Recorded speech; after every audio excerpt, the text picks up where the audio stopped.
Afternoon, everybody. Bit of a late arriving crowd for the front row. So,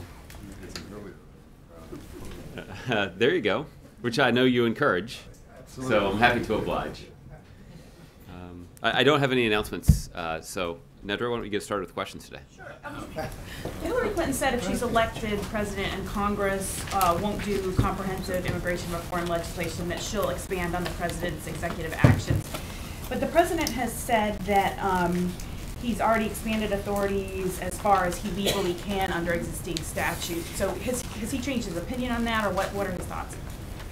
No, the president's views on this have not changed. And in fact, we did take the extraordinary step of releasing the Office of Legal Counsel opinion, where we talked about the limits of executive authority when it comes to taking steps to reform our broken immigration system. The president was determined to use as much of his authority as he could to try to bring some much-needed accountability to our broken immigration system. And that was reflected in the announcement that he made back in November on this. As you know, there's a portion of those steps that currently is bottled up by in the courts down in Texas. But this is we continue to be extremely confident of our legal position and of our legal arguments, and that's working its way through that process. There are other elements of these reforms, however, that are moving forward that we are implementing. The most prominent of those is some of the discretion that our law enforcement officers are exercising when it comes to prioritizing the cases of those individuals who pose a genuine threat to the community. Those are the individuals that we're seeking to protect broader communities from. So if a future president were to expand beyond what he had done, would that be illegal? Well, again, that will be something for future presidents and ultimately future courts to decide. Can I ask you about Baltimore? Is the president going to weigh in on whether Attorney General Lynch should open an investigation into a pattern of discrimination in the Baltimore Police Department? This is a decision for the Attorney General to make. And the newly confirmed Attorney General, Loretta Lynch, is certainly eminently qualified to make this decision. So she's somebody who dedicated a significant portion of her career to being a federal prosecutor.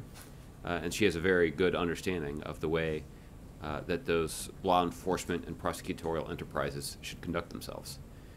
There is responsibility for the Department of Justice to ensure that justice is being administered fairly, and she will make the decision about what role is appropriate for the Department of Justice to play in this particular matter.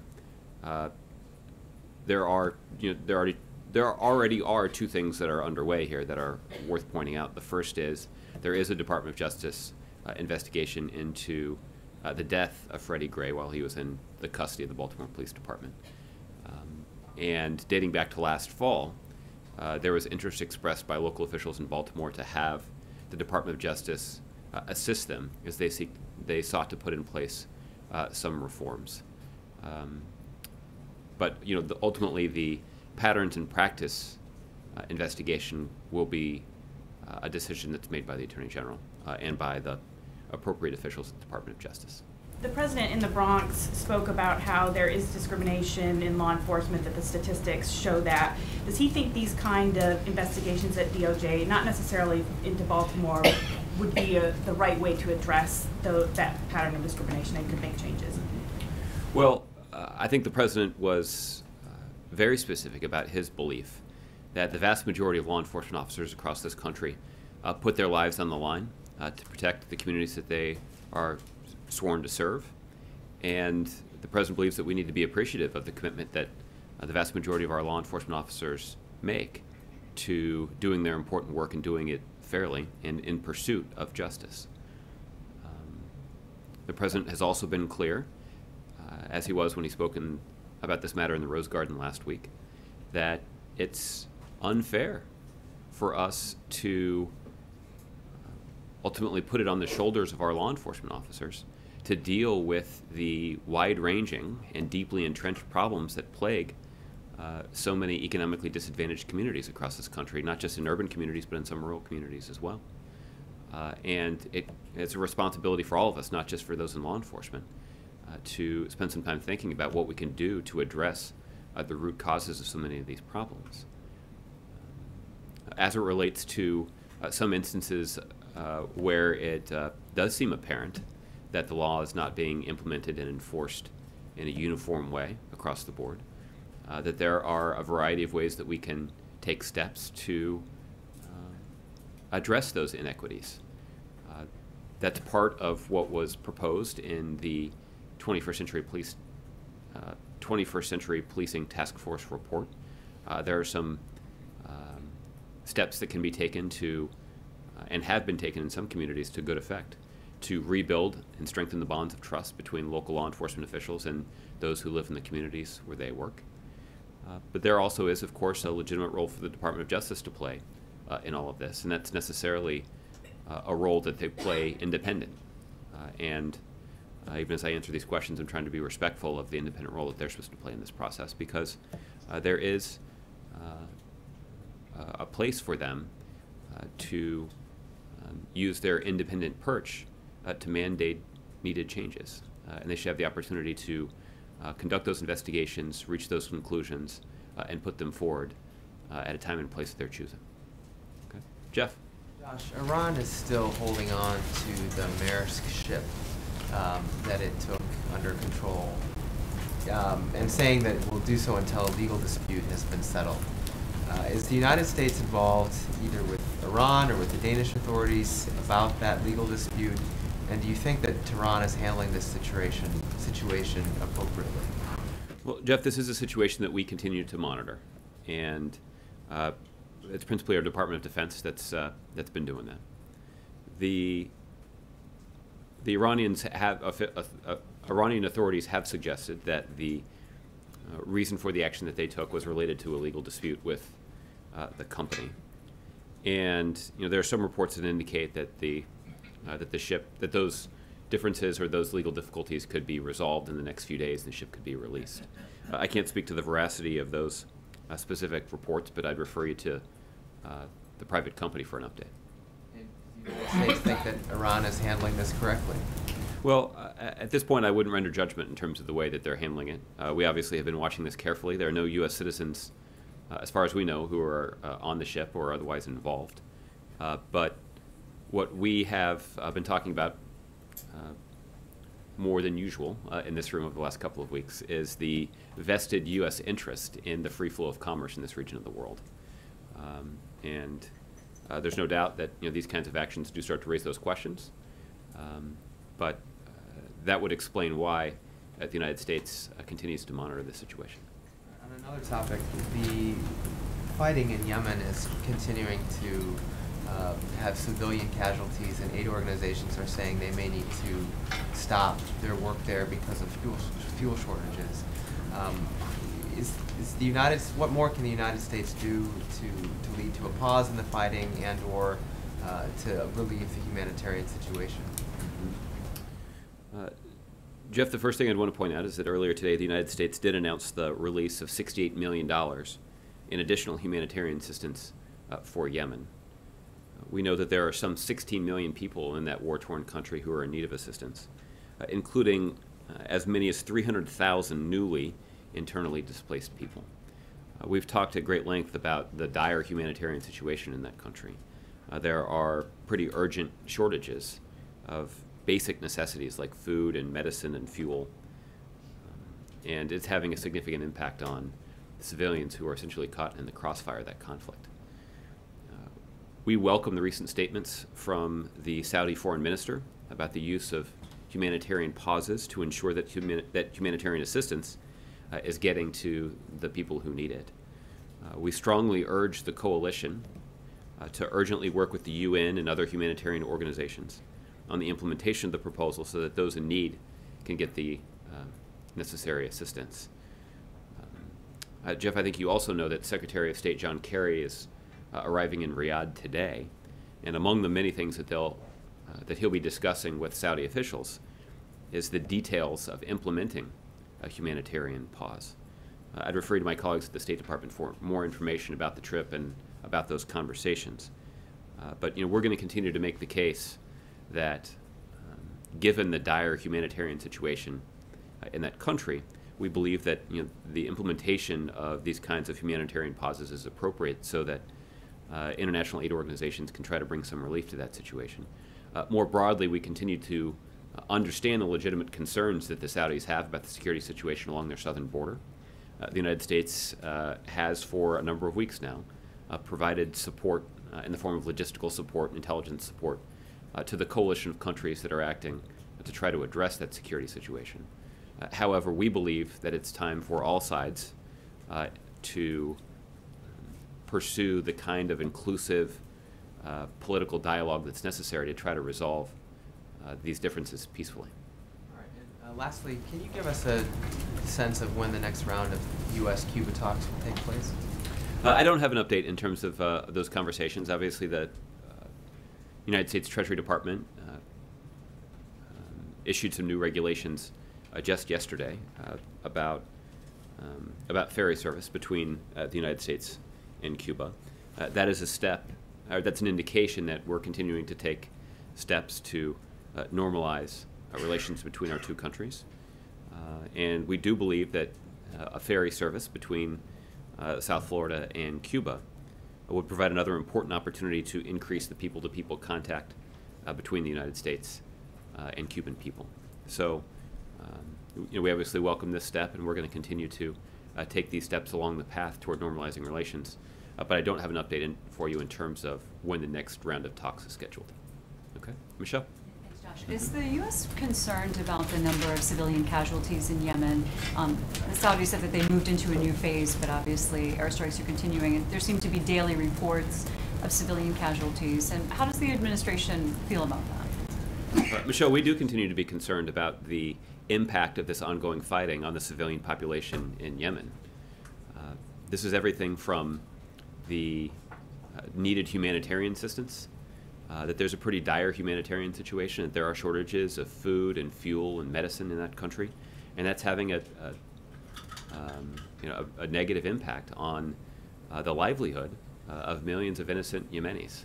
And we continue to be concerned and mindful of those ongoing needs, and that would explain why the United States has announced additional assistance there to contribute to this broader international effort. But there are, anytime you have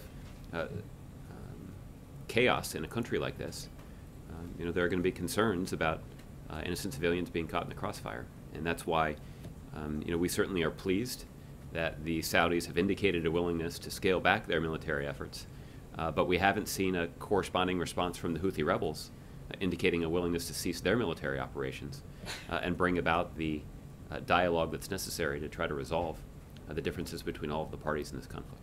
Given everything that's gone on there on the water with the U.S. ships present, the Iranian ships turning away at one point, as well as the ongoing nuclear negotiations, do you feel that Iran is still playing the same role in supporting and funding the Houthi rebels, or is there some change in that situation, do you think? I don't have an update in terms of our latest assessment about the ties between the Houthi rebels and Iran. We've expressed concerns in the past about Iran's support for the Houthi rebels in a way that has had a destabilizing impact on that situation and on the broader region. And it's consistent with the kinds of destabilizing activities that we've seen from Iran for some time as it relates to the political situation in the Middle East. We continue to be concerned about that. And I continue to make the case that is one of the reasons that we need to place a priority on preventing Iran from obtaining a nuclear weapon. And we continue to believe that the best way to prevent Iran from obtaining a nuclear weapon is through diplomacy. And that's what we're continuing to pursue. So just to be clear, you think that there hasn't been a change in how the Iranians are treating that? Or I don't have an updated assessment for you. What we've said in the past is that we know that there is material support that Iran has provided to the Houthi rebels. But I don't have additional details about that. Okay, we heard John McCain say that the Gulf states don't feel like they're getting a lot of support from the administration. He said that they're acting on their own, and that's why the Saudis only gave an hour's notice before they started airstrikes in Yemen. How would you characterize that statement? Well, I don't think that's how the Saudis or our Gulf partners would characterize the level of support they're currently receiving from the United States government. We've talked about how the U.S. is supporting the coalition in terms of providing logistical support, intelligence support to the ongoing operations there. In fact, Secretary of State John Kerry is in Saudi Arabia today to further coordinate our efforts, particularly as it relates to the details of implementing humanitarian pauses to try to allow international aid organizations to bring much-needed supplies to the civilian population there.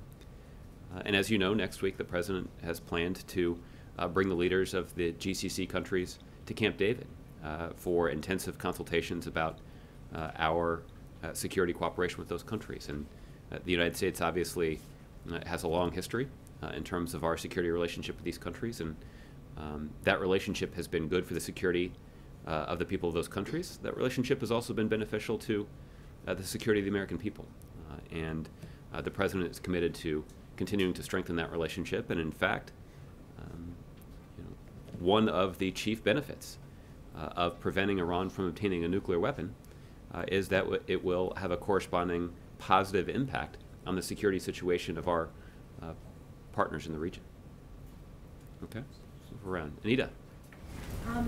Former or retired Justice Stevens this week said that the government should compensate detainees at Gitmo, and I'm wondering what your thoughts were about that, if you agree with him. He specifically talked about those that were not deemed a security threat to the United States but have remained in custody for years.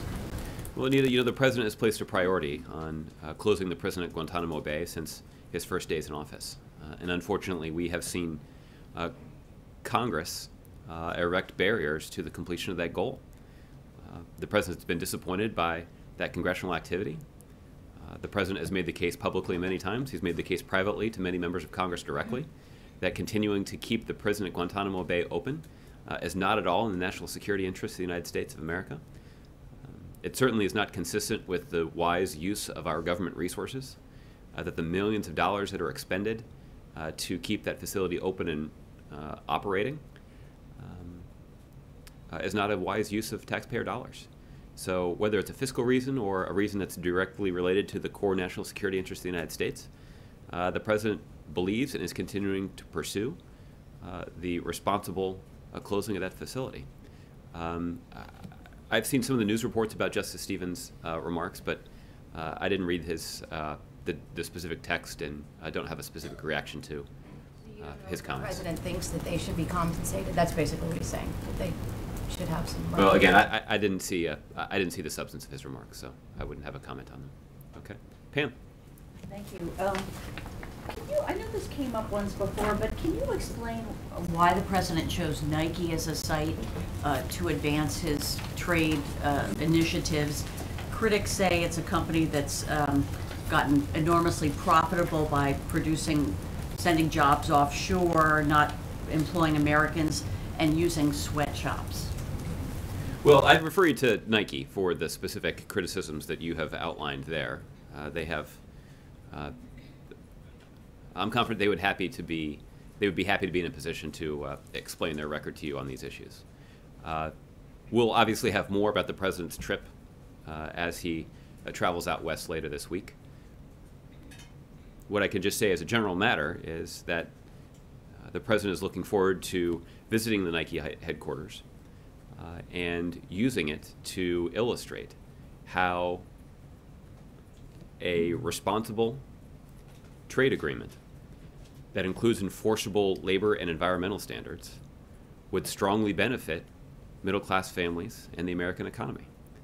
And that's why the President is pursuing that kind of agreement with a dozen or so countries in the Asia-Pacific.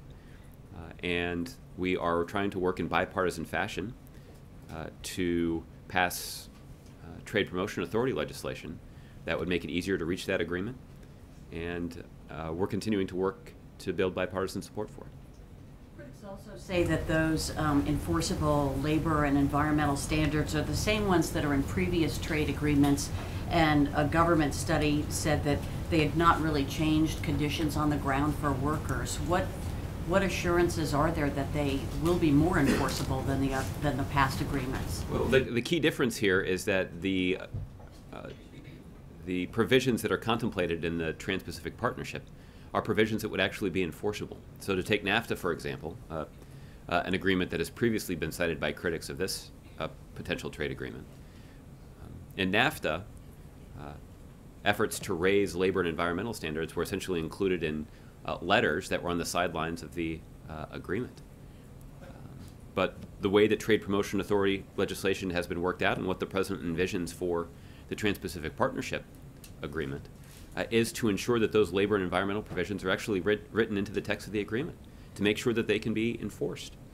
And again, that's indicative of the President's commitment to ensuring that we are maximizing the opportunity that exists for the American economy and, most importantly, for American middle-class families when it comes to the terms of this agreement. And the view of the President is that if the United States is not the one that is engaging in this economically dynamic region of the world, that we are essentially ceding ground to China. And China will most assuredly try to write rules of the road that further disadvantage American companies who are trying to do business in this region of the world. That at a minimum, we know they would lock in the current low level or the low labor standards that are in place. We know that they would seek to lock in the low environmental standards in place because they know that gives an advantage to the Chinese business interests that capitalize on those low standards. What the President envisions is going in and reaching an agreement that would actually raise those standards, put them essentially leveling the playing field. And the President continues to be confident that if American businesses and American workers have a level playing field in which to compete, that they're going to perform very well. All right, Kevin. Josh, thanks. Senate Majority Leader Mitch McConnell is expected to bring a test vote on the floor tomorrow on Iran. And I'm curious how the President feels about that. Does he think it's a good idea? It's a bipartisan effort? Well, if it reflects the bipartisan compromise that emerged from the Senate Foreign Relations Committee, in which Democrats and Republicans serving that committee unanimously supported the legislation, we've already indicated that that's legislation that the President would be willing to sign. But again, we'll have to see what happens on the floor. There have been a wide range of amendments that have been offered, or at least publicly discussed. We've expressed concerns about some of them because they would either undermine the fundamental unanimous compromise that was reached in the committee, or they would interfere with our ability to continue the negotiations or implement a final agreement. So as long as amendments that don't violate those two criteria are not tacked on to the bill at the last minute, that I would envision that what would emerge from this bipartisan process is legislation that the President could sign. I want to turn to Iran for just a second. Supreme Leader Khamenei saying that, and I'm quoting now, over the past couple of days, at least 2 U.S. officials have threatened Iran with military action if the talks fail. Any response to that? Well, I'm not sure which specific U.S. officials are referred to in those reports. I'll just say that it continues to be the view of the President that by far the best way for us to prevent Iran from obtaining a nuclear weapon is engaging in diplomacy with the rest of the international community. And the framework political agreement that was reached in early April was an agreement that would shut down every pathway that Iran has to a nuclear weapon and ensure that Iran cooperates with the most intrusive set of inspections that have ever been imposed on a country's nuclear program. And that is the best way for us to prevent Iran from obtaining a nuclear weapon. It will not, however, address the long list of concerns we have about Iranian behavior in other areas. But it's precisely because of that concern about Iranian behavior in a wide variety of other areas that we have made preventing Iran from obtaining a nuclear weapon a top priority. Is it possible then that there was a threat, military action against Iran? Again, I'm not sure what those reports refer to be honest with you. Okay, lastly, I want to ask you about Texas. Any new news out of the allegation that ISIS may have been involved with the attack in Texas? No, I don't have an updated intelligence assessment to share. These facts are still being reviewed by our intelligence community. But let me see if I can give you a better sense about what exactly they're looking at.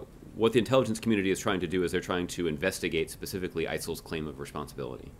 And that involves more than just authenticating that the claim published yesterday originated from ISIL. The analysts want to review whether the claim is accurate, and if so, at what level ISIL may have known or potentially even sanctioned this attempted attack. So it's less about just confirming the authenticity of a specific Twitter feed, and more about examining what actually was said and who was responsible for communicating that information, both to the public but also to the two individuals that carried out the attack, if they in fact communicated with the individuals who carried out the attack. So there's a lot to review here, and that work has not yet been completed. On that same topic, Go ahead, Bill. We've reported that intelligence services did have the two gunmen under surveillance, but that they were not high priority. Do the various intelligence services not have the resources to monitor dangerous individuals like this? And shouldn't they? Well, Bill, the president has made countering violent extremism a priority. And in fact, you'll recall that earlier this year he convened a meeting of top government officials and community leaders and local officials all across the country. And this included representation from both our law enforcement and our intelligence community to talk about this issue. And this is something that this administration is keenly aware of, and we're aware of the threat that it poses to the American people. I mean, there are any number of examples of arrests that were made by law enforcement officials of individuals who either sought to travel to Syria or the region to take up arms alongside ISIL, or individuals who expressed a desire to carry out acts of violence in this country in the name of ISIL. So, there is a robust response to this, both in terms of trying to prevent individuals from being radicalized in the first place, but if they are, we have mobilized extensive law enforcement and intelligence resources to protect the American people. But are those resources sufficient? The fact that these guys were being monitored but not high priority suggests that maybe the resources are not sufficient. You have a lot of people apparently being monitored. Here are two that, they didn't expect to do anything and they did. Well, there are a lot of challenges associated with trying to root out and prevent essentially lone wolf attacks. And again, based on what we know now, and there's still a lot more that we have to learn, this is consistent with what has previously been described as a lone wolf attack, that essentially you have two individuals that don't appear to be part of a broader conspiracy, and identifying those individuals and keeping tabs on them is difficult work. And even in an environment where resources were unlimited, and of course we're not in that environment, but even if we were operating in an environment where resources were unlimited, this is the kind of thing that would be very difficult to deter and prevent. One of the things that we can do, however, is make sure that we are clearly communicating with local law enforcement across jurisdictions to make sure that they're prepared. And when you have an event like the one that we saw in outside Dallas over the weekend, that we know is likely to attract a lot of attention, we can make sure that we're communicating with local law enforcement and beefing up security resources to keep everybody who's participating in that event safe. And that's exactly what happened. Okay. John? Just following up on Nedra's question about on immigration. So if the White House's position that the president did all he could do within his powers as president on this issue is true, and Hillary Clinton is now saying that what she would do, using her executive powers if she were elected president, to go further. She is suggesting that she would extend deferred action to the parents of the Dreamers, for example. Given what you've said, your suggestion is that what Hillary is proposing is beyond the powers of the presidency, essentially not legal. Well, essentially, I'm not a judge, and I didn't go to law school, so I'm not going to be in a position to render a legal opinion about the But you did say that the White House position remains that the president did all he could do within his legal powers. Absolutely, and we went to the extraordinary step of releasing that Office of Legal Counsel opinion to buttress the legal argument that we were making in support of the executive action that the president announced. And now Hillary Clinton is saying that she would go further. So she is effectively, in the view of the White House, proposing to go beyond the bounds of what is legally permissible by the president. Well, again, I'll let Secretary Clinton and her campaign describe exactly what steps they envision taking, and I'll allow them to make the case about why it's legal. I think we certainly were heartened by the fact that Secretary Clinton so forcefully supported the president's executive actions, The other thing that she said that also happens to be true is that the best way for us to solve this problem is for Congress to act. Right. Right. No, and I'm not asking for a legal pronouncement. It just seems like an obvious statement. You've said the White House belief is the president went as far as he could. Now Hillary Clinton is saying she will go further. There seems to be a conflict. Well, again, there may be a legal explanation that they have that you should ask them about. Okay. And then one other question regarding Hillary Clinton. I'm sure you were watching the Senate Judiciary Committee hearing today. I was paying rapt attention. We heard from the senior official responsible for Freedom of Information Act requests and the like, say that Hillary Clinton's that the use of private email for public purposes, as Hillary Clinton did, is clearly beyond the bounds of what is permissible. Do you agree with that? I didn't see who the official was. I was joking when I said I was paying rapt attention. So maybe I missed something good, but I didn't actually see it. I'm really disappointed. It was Joyce Baer, just to be clear, the Assistant Secretary for the Bureau of Administration. Okay. But the position was simply that the use of private email for official business is. The message is loud and clear that is not acceptable. It is not acceptable to use to use private email for official business. Well, we've talked about the kind of guidance that we give to administration officials and particularly to White House officials in terms of the use of email. And the guidance that we receive is to use public email or our government email when carrying out official activities. But again, so you would agree, though, that the use of private email for official business is clearly not acceptable? Well, this is a flashback to a couple months ago. But again, the guidance that we continue to give administration officials is that they should use their government email when they are conducting the official business of the United States government. Okay, and then one other question on an entirely different subject. The family of Amir Hekmati, again, one of the Americans who is in prison now in Iran, and of course a Marine veteran who served in both in Iraq and Afghanistan. His family is now asking that the Red Cross be able to visit him and detailing some of his treatment, including 17 months of the more than 3 years he has been in prison, 17 months solitary confinement, the use of tasers on his kidneys, sleep deprivation, and a whole host of other things, terrible treatment. They're asking that the Red Cross be allowed to see him. Does the administration echo that request? Well, John, as you know, the vice president over the weekend, when he was traveling in the Detroit area, had the opportunity to meet with Mr. Hekmati's family. And I understand they had a pretty long conversation about both the concerns that the Hekmati family understandably has about the treatment of their loved one. The vice president also had the opportunity to detail for them the lengths that this administration has gone to try to secure the release of him and the other Americans who we believe are being unjustly held inside of Iran. Those efforts continue, and I don't have obviously one of the reasons that we would like to see those individuals released is that we are concerned about the kind of treatment that they may be subjected to while they're imprisoned. So our concerns about this are concerns that we share with the family. Okay, and so maybe you can just get back to me, but again, this is an American citizen, a Marine veteran, and the family is asking that the Red Cross be able to visit him. They're concerned about his health.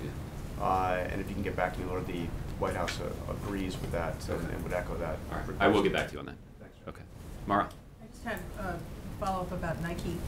What was it about Nike that prompted you to schedule the event there? I mean, I still don't. You still haven't really explained that. I know. We also still haven't been to the Nike headquarters yet.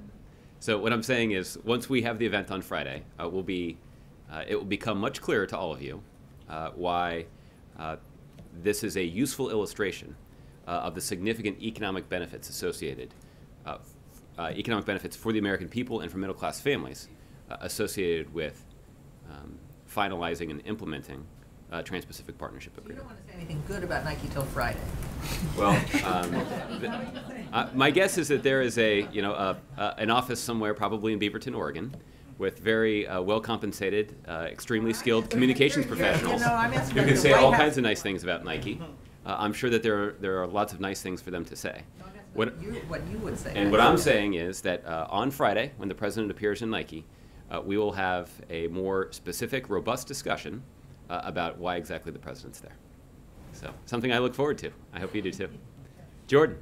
Thanks, Josh. You mentioned the Countering Violent Extremism Summit, and I'm wondering if the White House is planning any additional actions or programs to address this problem in the wake of the Texas attack. Well, part of the goal of the summit was to try to amass best practices. So to identify what some communities across the country are doing to prevent certain individuals from being radicalized, and applying those lessons and those best practices in other communities as well. And there is an important facilitating role that the administration can play through the Department of Justice and through other places to help other communities meet this challenge.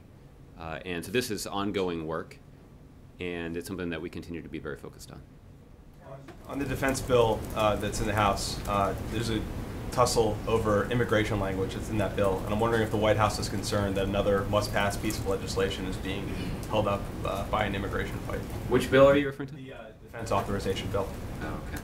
Well, we have indicated a pretty long list of concerns with a variety of provisions included in the defense authorization bill, including the continued reliance on this slush fund to fund basic national security priorities. So we've got a long list of concerns. I don't know that I'm aware specifically of the immigration provision that you're talking about, but it would be consistent with the kind of actions that we've seen Republicans take in the past to try to interfere with must-pass legislation by attaching unrelated, controversial ideological riders. Okay, April. Josh, I want to go back to issues of trade, kind of more broadly speaking. Cities like Baltimore say that trade affected the city by many industries leaving, going to another country, and that's why you have poverty in the inner cities, particularly Baltimore, Sparrows Point, and other industries that left because of global trade.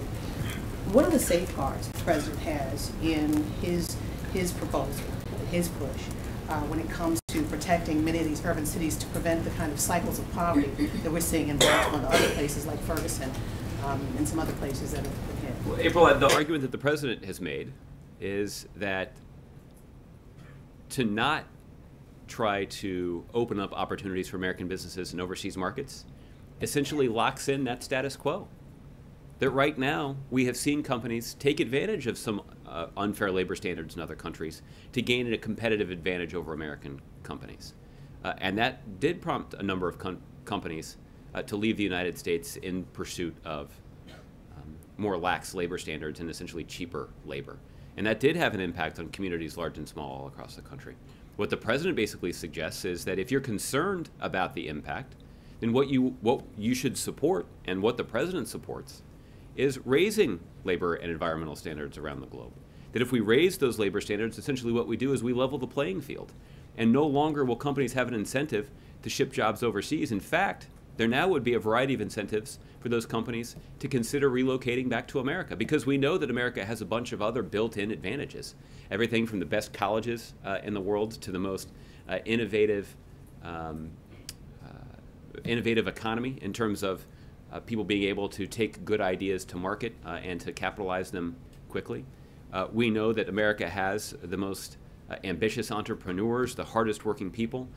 So if you're concerned about the impact that previous trade agreements have had on communities, then what you want to do is you want to try to level that playing field. And the way that we level that playing field is by entering into the kinds of trade agreements that include enforceable labor provisions, because if we don't, what we know will happen is we know that China will step in. And if China has an opportunity to step in, they will either lock in those low labor standards or seek to lower them even further. That will put American businesses at an even bigger disadvantage and create an even bigger incentive for companies that are currently located in the United States to try to go and benefit from those low labor standards and that even cheaper labor. So if we want to sort of stop this cycle that you referred to, one important step that we can take is actually give more U.S. businesses the opportunity to do business overseas. I want to ask More on poverty and the situation in Baltimore. The magnifying glass has been on Baltimore now, particularly the areas where Freddie Gray was killed, Penn North area. What is this administration prepared to do when it comes to impoverished communities like that area, West Baltimore, in this nation? Magnifying glass is on it. People are now saying, oh my God, I didn't know, but it's been there all along. And you've got your education secretary there, you've got your labor secretary there. What is this administration prepared to do in the last remaining years or months that you have to try to begin to change the tide in your base, your core demographic for who voted for this president? Well, April, I think the first thing I'd point out is that the pretty dire economic situation in some of those neighborhoods in Baltimore may be new to some people, but it's certainly not new to this president. You'll recall that just about 2 years ago, the president traveled to Baltimore and spent some time at a school that had a very successful kindergarten program. He spent some time at a local business that was capitalizing on creating jobs at the port. And he also traveled to the Center for Urban Families, which is a nonprofit organization that was geared towards supporting principally young men of color, but those communities of color, as they sought to get job training skills that would allow them to get a job and provide for their families. So the president is keenly aware of so many of these challenges, particularly as they relate directly to Baltimore, and he's been focused on trying to address these challenges, even when other people haven't been paying attention. And I can tell you that whether it's trying to implement the recommendations of the 21st Century Policing Task Force, or trying to pass criminal justice reform, or trying to get early childhood education for every child in America, or ensuring that hardworking college students can have access to 2 years of free community college, that there are a number of steps that we can take. There are a handful of them are things that we feel like there may be an opportunity for us to capitalize on some bipartisan agreement to make progress.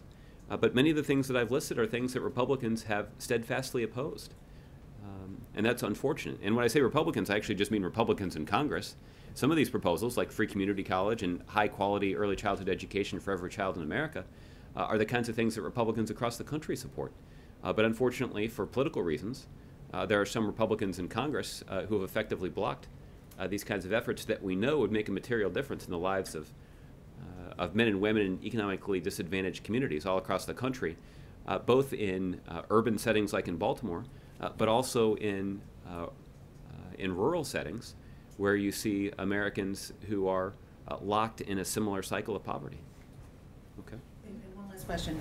Is the president thinking about possibly going, is there a chance that he will go to Baltimore? The situation is calm now. Yeah. Could he be going? I don't have any updates in terms of the president's schedule. I don't anticipate him traveling to Baltimore in the near future, but I think the president himself has indicated a desire to go back there at some point. Okay. Drew. Just going back to Yemen, there's now a serious humanitarian crisis. The Houthis haven't been dislodged, and you see cross-border violence which you never saw before. Was the Saudi air campaign a bad idea?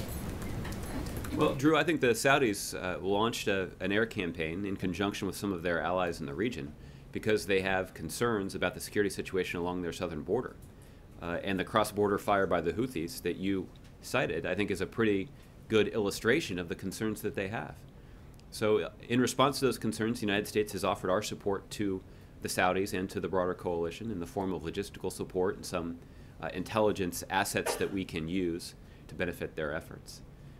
But what we have told the Saudis is the same thing that we've said publicly, which is that the only resolution here is a resolution that starts with all parties engaging in diplomatic negotiations to try to resolve their differences. And we've been gratified that the Saudis have indicated a willingness to de-escalate their military campaign, but we haven't seen a corresponding willingness on the part of the Houthis. If anything, I think we've seen them continue to accelerate their actions, and that is a source of some concern, and it is certainly counterproductive to the broader efforts to try to stabilize the turmoil inside of Yemen, but just as importantly, and in some ways more urgently, address the dire humanitarian need in that country.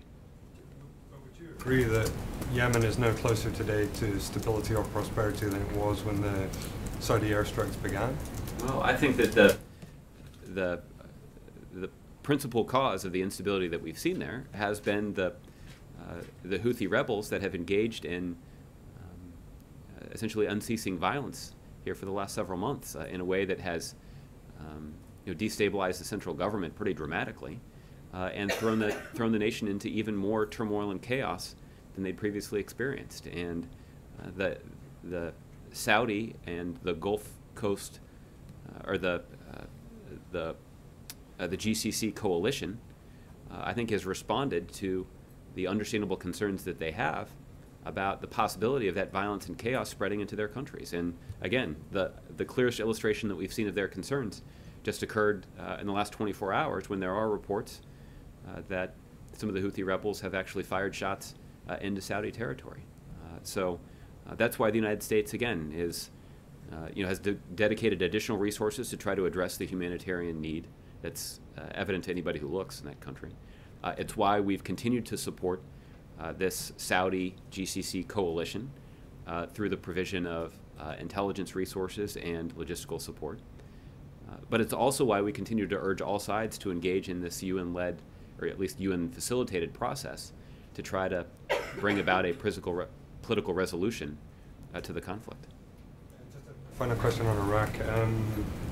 In the talks with Mr. Barzani, was there any discussion of a timetable for an assault on Mosul? If there was, it's not something I'd be able to read out from here. So, Angela. Thanks, Josh. Back to trade. Okay.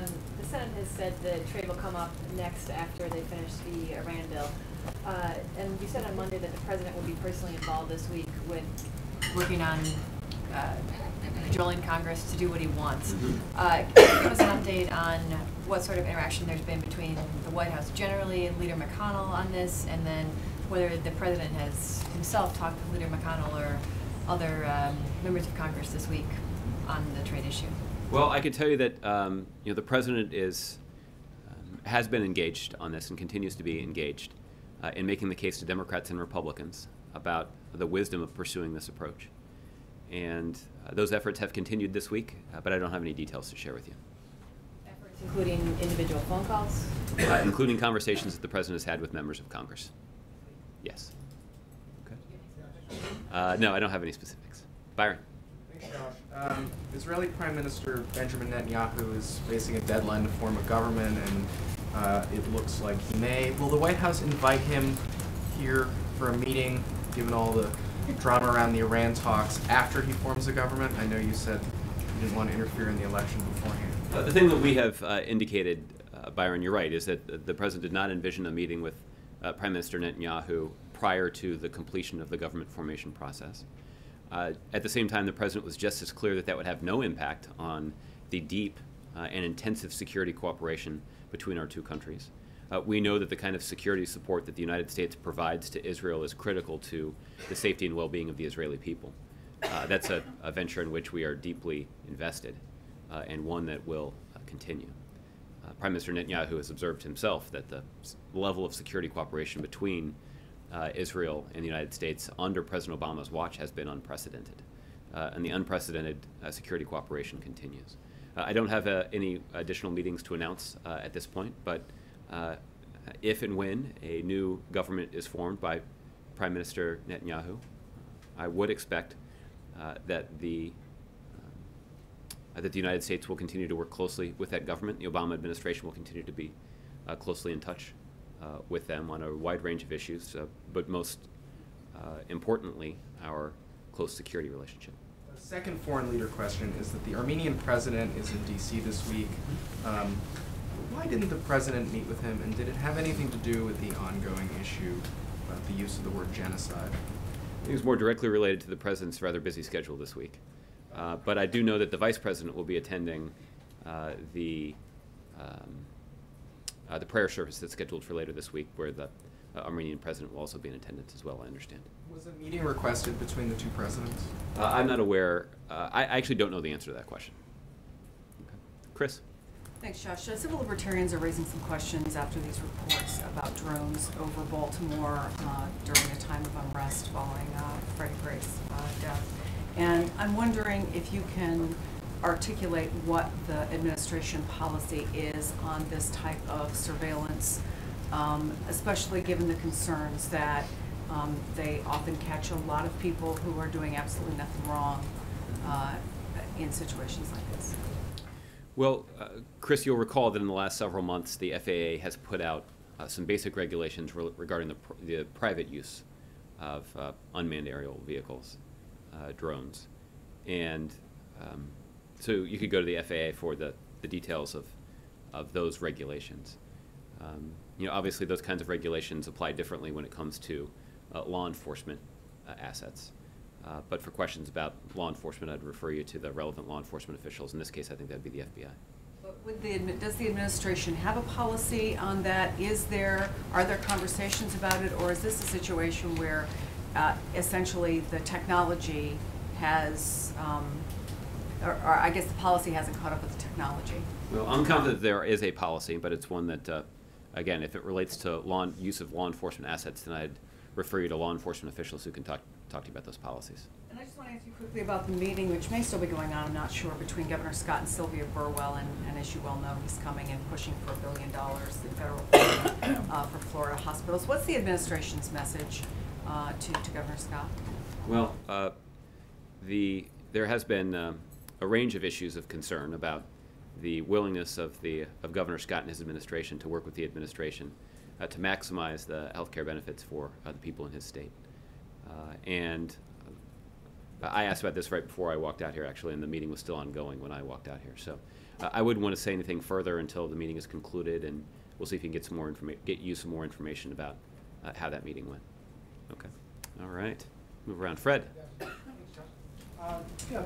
Just this week, Governor Fallon in Oklahoma, a Republican governor, signed a bill on sentencing, mandatory sentencing reform. That's something you just mentioned in answer to a previous question. And we've talked about it before. There is a bill, Mike Lee, Dick Durbin, they're pushing through the Senate. Is this something, given that there is a pretty strong bipartisanship out there for criminal justice reform, is this something that the president might get out in front on in terms of there is an existing framework there with the Lee Durbin bill that you can speak out on? Well, Fred, this is something that the president has discussed with members of Congress in both parties on a couple of occasions. You'll recall, a month or two ago, the president did convene a meeting with Democrats and Republicans in both the House and the Senate in the cabinet room, I believe, to discuss this very issue. This is something that the president believes would be important to addressing some of the concerns about inequities in the way that the law is enforced. And the president, I think, has been gratified that both Democrats and Republicans recognize that this is a priority and that putting in place these kinds of reforms would be good for the country. And the president is certainly interested and willing to work with Democrats or Republicans, anybody in either side of the aisle that understands why this is an important step for our country to take.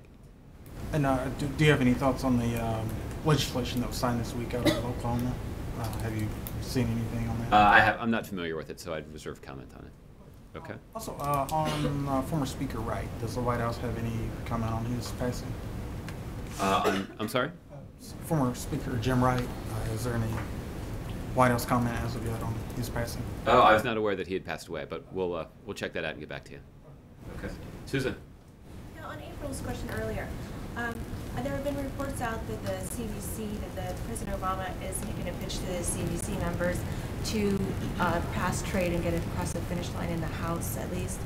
And I'm wondering if that is a tough sell right now, considering the Baltimore issue and the loss of manufacturing jobs in blighted urban areas around the country and the lawmakers that represent them. Well, I think the response that I shared with April, I think, is relevant here, which is for those members of Congress who are particularly concerned about the impact that previous trade agreements have had on their communities. That's all the more reason that they should be supportive of the kind of Trans-Pacific Partnership Agreement that the president envisions. And the reason for that is simple, that failing to act in this way would essentially lock in the status quo, that those companies that have left seeking cheap labor are going to come back, or at least they would consider coming back, if we can succeed in leveling the playing field. But right now they have a built-in incentive to capitalize on cheap labor in other countries. And if the United States disengages, I think what we're much more likely to see is erosion in those in those already low labor standards, in a way that would only give companies a greater incentive to invest in places other than the United States. But that if we can succeed in raising labor standards around the world, particularly in the most dynamic, economically dynamic region of the world, then what we'll do is we will not only give American businesses located in this country an opportunity to compete on a level playing field, we'll actually give businesses around the world an incentive to consider relocating in the United States. That right now the advantage that exists in some countries because of cheap labor standards or cheap access to cheap labor outweighs, at least in their calculation, the other opportunities or other benefits that are available to them inside the United States. This is things like a stable legal system where they can rely on the ability of their company to do business here, access to the greatest colleges and best educated workforce in the world, access to the kind of innovation and research and development that is going on in this country. That if we can level the playing field, more businesses are going to consider those benefits here in the United States, and that's going to give them a good reason or good reasons to further invest here in this country. So I believe that our case for why Democrats should support a Trans-Pacific Partnership Agreement along the lines of what the President has described is strongest among those who are concerned about the impact that previous trade agreements with unenforceable labor and environmental provisions have about the impact that they've had on their communities. Though, however, like with South Korea, the president renegotiated that when he came into office. Still a huge trade deficit there with them, and there was reports yesterday that the trade deficit is at an all-time high overall. But I'm wondering if they can sweeten the deal for the Congressional Black Caucus members by saying we're going to provide new initiatives. Is there anything in the works to attract businesses to these blighted communities that are suffering that the president has talked so much about in the last couple of weeks? Well, as it relates to the trade numbers that were announced yesterday, there are a couple of key facts that are worth being mindful of. The first is that these were numbers that were taken from March, I believe, and this was the month after the labor standoff at the West Coast ports was resolved, which means that there was an influx of ships that were waiting to be offloaded in those ports, and that would account for some of the increase in imports that we've seen. The other thing that analysts have indicated is that the current strong value of the dollar has had an impact on our trading relationships. But more generally, what the president does envision is doing everything that we can to promote investment inside the United States and in all of the communities inside the United States. There are a variety of programs that I'm sure that the Commerce Department and the Small Business Administration could talk to you about trying to focus investment in those areas where it's needed most. But the fact is, any time that a company is considering moving more business into the United States, that significantly increases the economic potential for communities all across the country. And that's what we're focused on, and that we know that contributes significantly to our GDP growth and to job creation. And that's why the president's been focused on increasing our exports since the earliest days that he's been in office. Thanks, Okay. Josh. Jared? Just one follow-up on Chris's question about surveillance in Baltimore. You responded about FAA and private drones. The Cessna that was flying over was acting on behalf of both local and federal law enforcement. That would violate potentially the 14th and 4th Amendments, respectively. The White House doesn't have a position on whether that's an appropriate surveillance of thousands of people simultaneously. Well, Jared, for those kinds of questions, I'd refer you to law enforcement.